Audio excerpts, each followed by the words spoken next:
Welcome to Making Money. This is Matt McCall. Thanks for joining me. It's the 20th of October, 2022.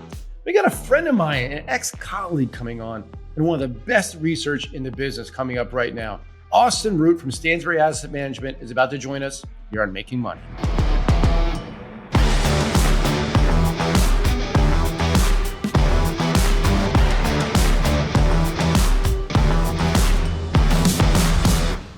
Again, welcome to Making Money. This is Matt McCall. Thanks for joining me. It is the 20th of October, 2022.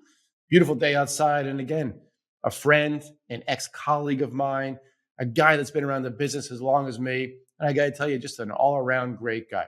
Austin Root. He's a chief investment officer at Stansberry Asset Management. He used to be the director of research at Stansberry, where I work now. So we got a lot of overlays, a lot of ties, and we're going to dive into the market. What we're looking at, we're looking at two different things, believe it or not, but we're on the same page. We're going to talk about sentiment. We're going to talk about what sectors he had coming into the year and what sectors he's looking at now and what catalyst will be that catalyst to tell him to put more money in the market. Without further ado, here he is, the man, the myth, the legend, Austin Root, Chief Investment Officer at Stansberry Asset Management. Thanks so much for joining the show, Austin. Great to see you, buddy. Thank you, Matt. Thanks for that kind intro. Sure. So let's jump right into this market right now. I mean, we've had a wild year, a wild month of October, and October is often referred to as the month of crashes, but also the month of bottoms. And I think we could see maybe both of them potentially in the next couple of weeks in this market. And you look at the sentiment of the individual investors, which you speak to every day. I mean, some of the numbers are just absolutely mind-blowing, from the AAII survey to the amount of puts that were bought last week by individual investors, showing the fear and the hedging that they're looking to do. What sense are you getting from your clients and from your investment team right now on really where the sentiment is, where this could take us? Yeah, thanks, Matt. I mean, it is amazing. The AAII investor sentiment that you noted is as bearish essentially as it's ever been. So that's more bearish than the dot-com bust. That's more bearish than when we were in the depths of the COVID before we had the vaccine and people were worried. It was more bearish than 2008, 2009 global financial crisis that we both remember, which is surprising to me because I'll tell you personally, I am less concerned about the overall health of the market and the overall health of our economy and liquidity and our businesses than I was in any of those three times. What we see are individual investors that are concerned. Our investor relative to the average investor is informed. Our clients are very informed, but there's a double-edged sword with that, right? They're reading a lot. They're hearing a lot from some of your colleagues and other folks that are also very, very bearish. And so that's a concerning thing for them.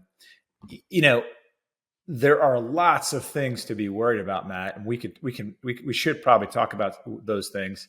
But for every one of those concerns, you could also argue, well, gosh, it's already in the market. And if we just go from a period of bad to less bad, gosh, that's generally very, very positive for the market. The last thing I'll say on investor sentiment is, unfortunately, it's been a really good contra indicator, which is to say, when the vast majority of people get bearish, that's the time to get greedy. Yeah, I mean, I've historically been a contrarian investor and like to go against the masses because history tells us, not just the last few decades, but going back with financial markets overseas for literally centuries, that if you take the opposite end of the masses, you typically do pretty well over time. I mean, it doesn't pick the bottom. And I think that's what people have to realize. Just because these numbers are flashing, it doesn't mean now is the bottom. It means we're likely in a sweet spot. Because you mentioned those other pullbacks we had, 08, 09, COVID, 2000. We've had really high levels of negativity in investor sentiment then, not as high as we're seeing now for a lot of readings. But it didn't pick the bottom, but it was within a few months. So that's a great point. And again, I'm assuming your investors are long-term investors. So you get that sweet spot. Boy, it's tough to kind of turn down some of these stocks. They're down 70%. I totally agree. And so two things on what you said. One, to your point, when markets get oversold as they have recently, that isn't necessarily the bottom, because when we've seen the bottom, it's been that they've got even more oversold. So you can, to your point, it doesn't necessarily mean that we're there. The other piece is, let's not heap this all on individual investors. Institutional investors are also very bearish. You mentioned some of the put buying data, but also the amount of cash on the sidelines within institutional investors is higher than average, and they don't have a perfect track record either for figuring out when that is. So you were in the institutional side for quite some time. So let me ask you this. When I think about large cash positions, and very wealthy people are paying these institutions to make them money, not to sit on cash. I mean, they're protecting, but not to sit on cash. So when you start to see the market come back and some of that money comes off the sidelines, correct me if I'm wrong, won't you see a lot of money come off because you're kind of going against your peers a lot of times? And okay, the guy across the street, he's buying, big lots going in the market. Maybe I should buy some, and kind of buying begets buying. You see that happening at some point? I think that's right. I think if we see a little bit of a rally, which we can talk about, midterm elections for the last 80 years, the year after a midterm election has always been positive, and so that's not to say that it's foolproof, but if we see that trend again and we see the market build here in November, you'll definitely see some institutional investors coming in and making sure that when those year-end statements are shown to their investors, that gosh, they own some of those stocks that are doing well. Yeah, I do think this is another thing that you'll see is you do not want to give your taxable investors a realized gain in a year like this. So when they're buying some of those winners, you could see some of the losers take a little bit of a short-term hit because they do not want to show a realized gain in a tough market for literally almost every asset class. And I think just to touch on the first thing you mentioned, why are people so worried, and why are even institutional investors worried? Well, it's because nothing's worked, right? Virtually nothing's worked. And so some of those things that are the worst off, you could see a little bit of a weakness there just by people trying to do this shift that you're talking about. Yeah, and that makes sense. Sell those losers, tax harvesting there, takes those losses, offset any winners that you may have. But you bring up a really good point where historically there's always somewhere to hide, during times like this. Mm-hmm. And as you know, the 60-40 portfolio, 60 equity, 40 fixed income, is really going to go down in history as one of the worst years ever. I mean, ever. And I think that's why this feels different. And I think that's why the sentiment is so negative, because the people that had high exposure to bond ETFs and bond funds, they're getting absolutely demolished this year, demolished. So when you have that on top of the stocks going down, all the crazy stuff going on in the world, you can't really blame them for being a bit negative. But you talked about your investors are educated. A lot of them read a lot. When I had my firm, same thing. So they actually, a lot of times, it became a little bit dangerous because they did read so much. I feel that majority of the people in our business are probably negative as well right now. Some of them, like myself, I think there's a great opportunity right here. Do you feel like investors aren't as much negative, but the people that you talk to, are they kind of like deer in headlights because they're kind of getting conflicting reports of what to do? They may see opportunity, but at the same time, they see their portfolio keep going down.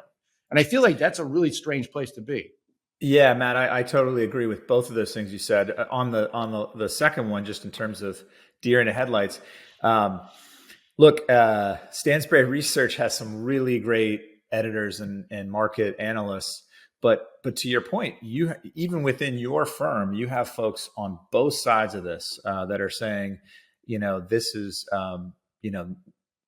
there's a lot further to drop in this market. And then other people are saying, okay, look, actually, let's put our long-term growth hat on, and this could be a great decade. And now's the time to be buying stocks.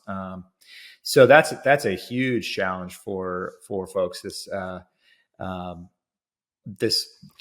I'm getting mixed messages from folks. I will say though, I think more of the messages, to your point right now, are bearish.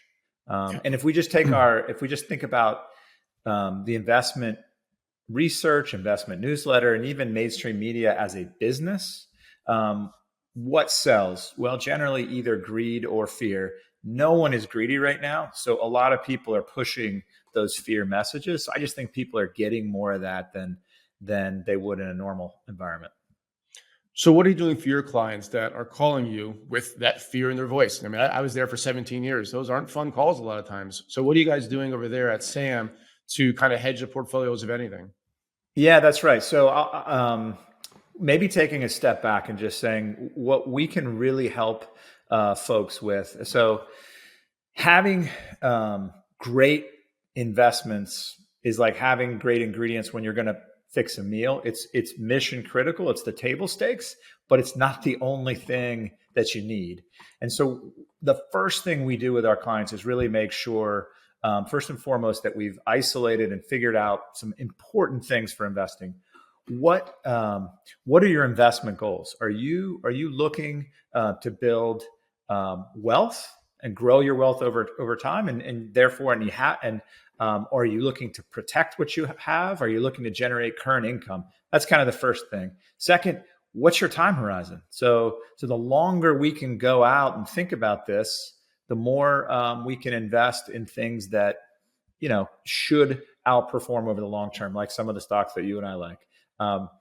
Then next thing, what's your risk tolerance? So look, if you can't sleep well at night owning some of those things, let's just be a little more prudent. And we have a capital preservation strategy that's materially outperforming the market and materially outperforming the 60-40 because of the ways we've put it together. So that's the first thing. Then on top of that, our clients really want to know that we know what we own and why. I think there's many investment managers that are just focused on gathering assets. And then once they gather the assets, they do a good job with their clients of saying, okay, let's think about how we allocate these assets. And have we thought about some of the sort of financial planning aspects of your life? But they have no idea what their clients own. And if we were the client, Matt, you and I, we would not want a financial advisor that had no idea what I was invested in, let alone why. So that's the in terms of calming folks. The first piece is know your goals, your duration, your risk tolerance. Then it's know that we know what we're own, and we want to have conversations about that. Great. I think the other piece, if I could toot our own horn a little bit, Matt, is we've done pretty well this year on a relative basis. It's been a tough period to make any money, but we're losing considerably less money than the market, and that's because we're doing some things that I don't know. We have some specific strategies that I can, if you want it, I can talk about a little bit. Is there certain asset classes though that you're looking at? Because again, there's not a lot of places to hide. Obviously, energy stocks have done very well. Some natural resources have, but there hasn't been many sectors that can even outperform. That's true. So we came into the year overweight energy and defense, and those things have done well for us. We remain overweight those. We thought that geopolitical risk looking across. Not only do we like things like Lockheed Martin and that they were attractive relative to their long-term earnings power growth, but we just thought the world was a little bit, and this was pre-Russia, Ukraine. So in fairness, maybe we got a little lucky there. But those are two pieces. We didn't own a single bond across any of our strategies coming into the year because when interest rates are going up and when your concerns about default rates are going up, that's not the time to be owning bonds. So that's really benefited us. We have switched that though. So some of the cash we've owned a lot, we've had a lot of dry powder kind of on the sidelines. Some of that dry powder, a decent amount, we've moved from cash to short-term U.S. Treasuries. I mean, if you can generate 4%, that's in a short-term way where you're not taking duration risk, and I believe you're not taking credit risk in the short term, then that's a good way to invest. The last piece, Matt, is in addition to owning just great businesses that you and I can talk about, we have found one spot in particular that's not correlated with the market, and it's actually become more attractive to us over the year, and that's merger arbitrage. So that is where we're looking at a business that the risk of us making money is whether the deal happens or not. It's not whether the market goes up or down. So I'll give you an example. It's one that if your listeners are part of Stansberry Portfolio Solutions, they've recommended this stock. I won't tell where in case they're not, but Activision is being acquired for cash by Microsoft. That deal may or may not close, but the deal is being done at $95 a share in cash. The stock, Activision stock, is trading in the 70s now, and so on a daily basis, that spread from the 75 to 95, which is what we're looking to collect over the next year, will go up or down based not on how the market's doing, but based more so on people's views of whether that deal will close or not. So that's an example of something where it's uncorrelated to the rest of the market. And if we can fill our portfolio with some of those things in a world that everything is correlated, we can outperform over the long term. That's great. Yeah, that is a lot of these deals. I own some Twitter, my personal account, and I had to watch it go down, thinking the deal wasn't going to happen. And I thought, well, he said a lot of things they're going to force him to do it, and they would have forced him to do it, in my opinion. And he finally said he's going to do it, and still it trades below where the deal price at this point. But I think that's a great strategy to take there. And I just saw something I was trying to find out while you were talking this morning, Austin, that was showing the correlation between equities and fixed income at the highest level in decades. And obviously that has to do a lot with 60-40 getting hit. And typically during a recession, bear market, interest rates are going down, bonds are going up, and the exact opposite is happening now. So it's a bit of an unprecedented area. So let me ask you this: when you speak to a client, whether it's via email or something, or via on the phone, and their main concern is, listen, even if they're considered one of the more aggressive portfolios, they're concerned just about losing more money. How the hell do you convince them to say, listen, okay, not only are we going to hold these positions, but we do see some great opportunities here to buy now? How do you get that across? Because I think there's a lot of people out there watching right now that would like to hear that message. Yeah. So great question. First thing is we eat our own cooking at Stansberry Asset Management. So I think that's helpful to know. My largest investment in our strategies is within our venture growth, which is that sort of long-term capital appreciation focus. It's sitting right beside our clients, paying full fees, and I've added to it as it's gone down. That's the first piece. The second piece is, again, we just sort of reoriented folks and remind them from the day one we talked about this, is that there's no free lunch. If you want those long-term world-class high returns, you have to be able to stomach higher volatility at times. And so we've endured that, and now's not the time to then sell. To your point before, it's the time, if you have the capacity and the duration and the stomach, to be adding to things like that. And so we'll talk about some of the things that we're seeing. Actually, that was my question to you. You look at a lot of trends, you look at a lot of secular trends and innovation. Is there one, and do you have a favorite? I'll say one, just to give you a second to think about what might be your favorite. Unfortunately, growth in cloud and growth in cybersecurity. Really, the unfortunate part is the cybersecurity issue. That's a growth business for the foreseeable future. And so, we own some businesses that are cloud-based, that are more about network monitoring, network observability, and because they touch every point of a company's computing function, they are now morphing themselves or expanding into security, because it's just an important. You need to be able to see everything on a real-time basis, and so that's an area that, as other parts of technology may have seen a slowdown, we're not seeing any slowdown there. And so that's a transcendent growth area that we really, really like, and unfortunately is a growth area. It is. And no, I first of all, I want to touch on cybersecurity, because oftentimes, that was a hot topic to me 10 years ago, when that was kind of just like starting to, big companies get hit with hacks. But the thing is, if you look at the statistics, and I'm a numbers guy, I mean, it goes from lower left to upper right, the amount of cyber attacks that governments and companies deal with every single day that we don't hear about, that they're Right. thwarting by using these companies' great software. So yeah, I mean, this is somewhere, it's not sexy anymore. It's kind of, but it's an area within software that, like you said, this is not stopping. The next World War III could be fought through cyber for all we know. I mean, so I think that's a great area.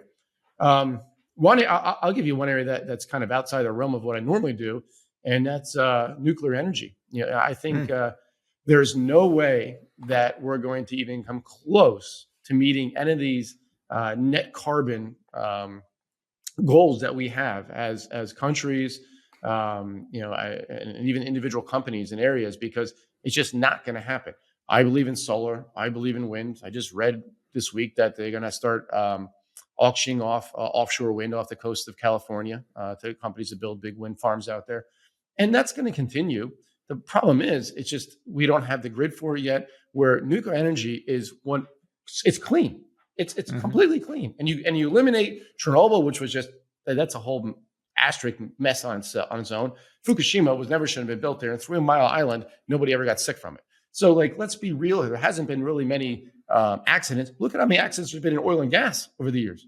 I mean, There's been a lot of accidents there. So I think there's huge opportunity. And what's going on in Ukraine and Russia makes people really realize they have to not rely on certain countries and areas of the world, and they have to start doing it. And then you have what's called SMR, small modular reactors, which can then power industrial parks, little areas, remote areas, much safer. You have Bill Gates backing it, other billionaires backing it. That's so exactly to me, what I was going to say. Upside.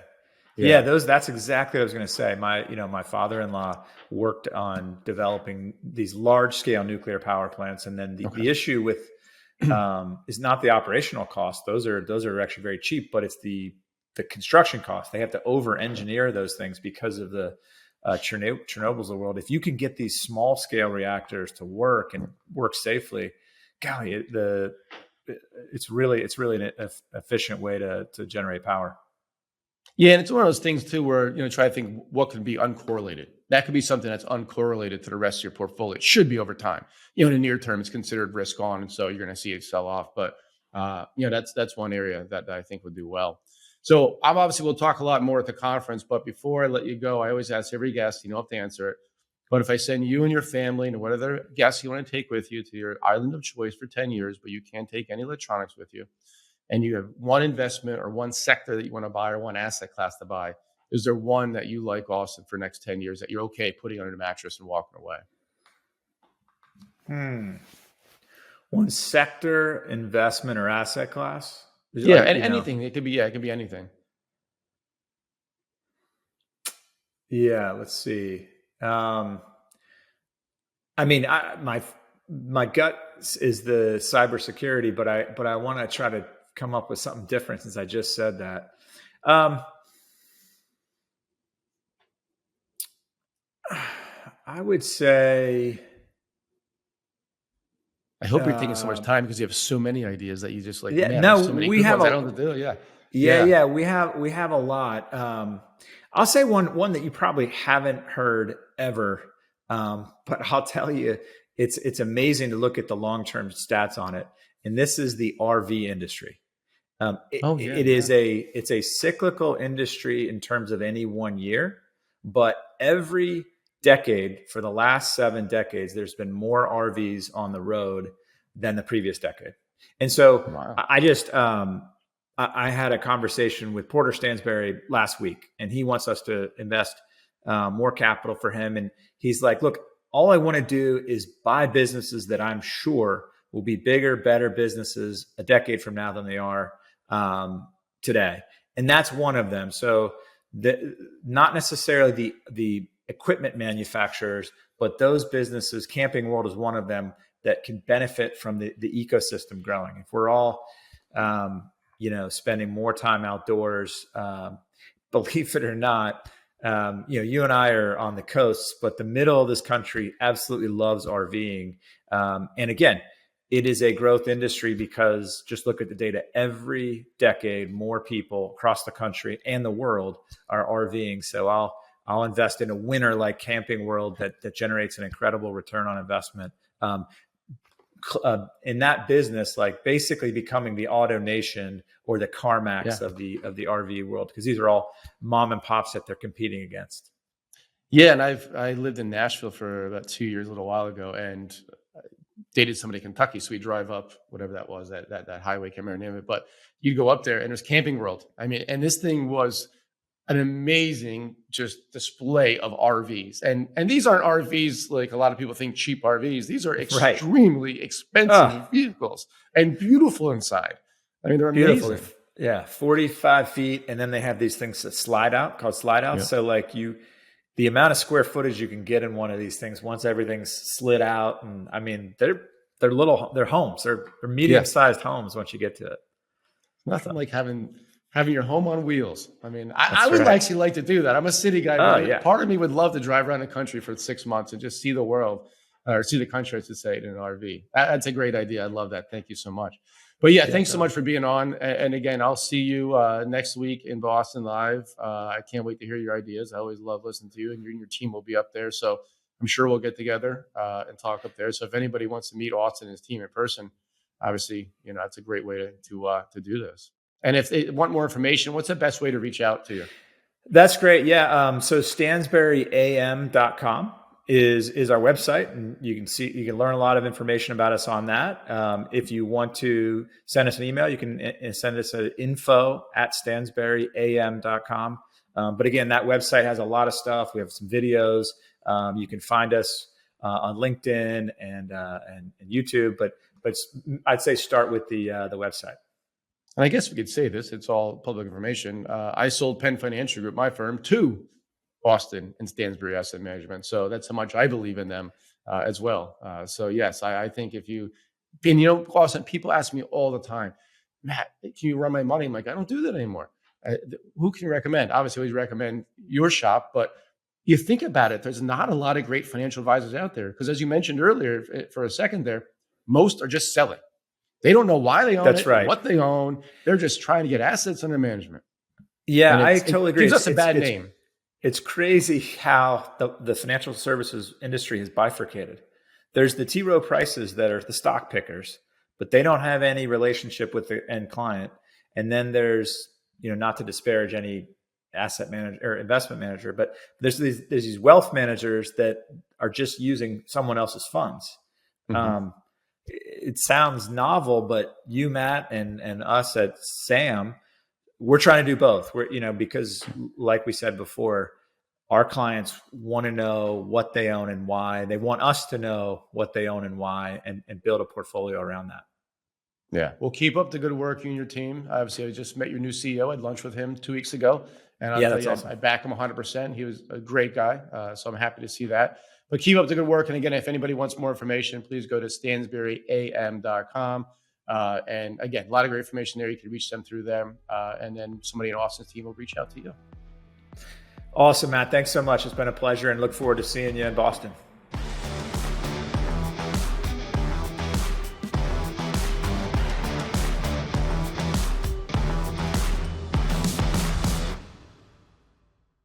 Opinions expressed on this program are solely those of the contributor and do not necessarily reflect the opinions of Stansberry Research, its parent company, or affiliates.